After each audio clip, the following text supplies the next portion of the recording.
আমি জানি সবাইকে বেঈমান বলাটা আমার উচিত হয়নি, তাই বলে এবার সবাই আবার নিজেকে ফেরেশতা ভাবতে শুরু করেন না।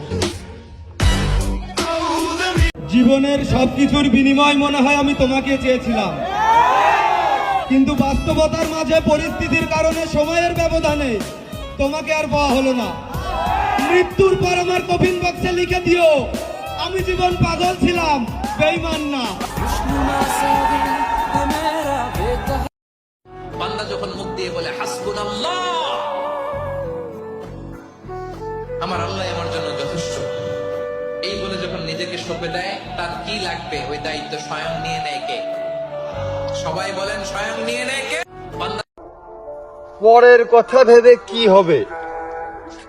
এ যুগে কার ভালো কে চায়? মাথায় রাখবা, তুমি কাঁদলে কারোর কিছু যায় আসে না, কিন্তু তুমি হাসলে সবার ফেটে চৌচির হয়ে যায়।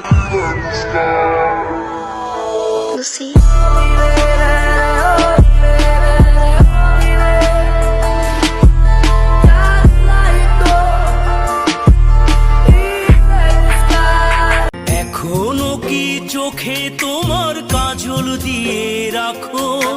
মাঝরাতে দুঃস্বপ্নে আমার নামটি ডাকো। আমি ঘুম হারানো রাতে ব্যথা ভরা বুকে কারে যেন ডেকে ফিরি বড্ড চিৎকার। পাগলের মতোই তো ভালোবাসতাম, তাই হয়তো সে পাগল ভাবলো।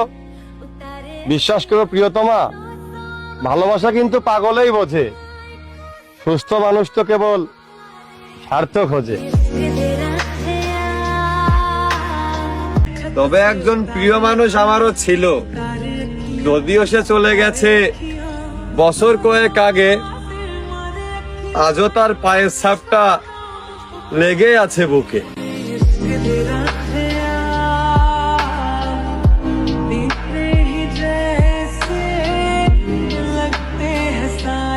আমার বন্ধু মহা জাদু জানে, জাদু জানে, জাদু জানে রে।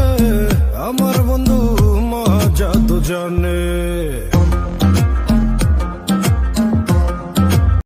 দিলের ব্যথা যে বোঝে না, কথা নাই তার সনে।